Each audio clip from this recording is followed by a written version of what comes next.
Boys and girls, ladies and gentlemen, kids of all ages, open up your history books. We're going to add 22.4 to beat the previous record set all the way back in 1977 with 19 degrees. Good job, Timmins. 2 days this week with broken temperature records.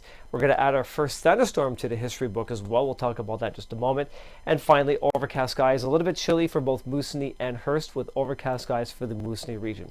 Jonathan Kovac and Timmins, thanks so much for tuning in. Here's what's going on with our systems map within 90 seconds with 5 more charts to follow. Low pressure system spinning backwards over Detroit with the cold front sitting over the Toronto region, which resulted in some heavy downpours for that region this morning. The cloud cover is being felt and distributed all the way north towards Moosonee.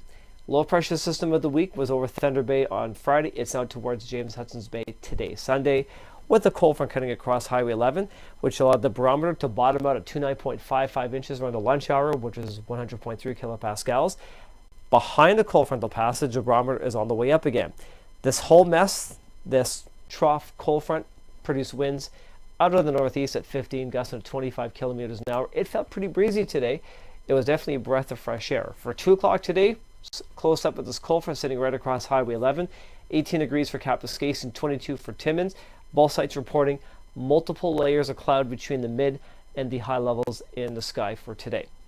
This evening, things change. The cold front comes through and it lifts up the warmer air sitting dormant over Timmins, so your broken record temperature is done for the day now. A big blob of moisture sitting right over the Timmins region between highways 101 east and west. 7:55, sky was overcast at 8,000 feet. Half the sky covered in thunderstorm clouds with our first thunderstorm. But look at this.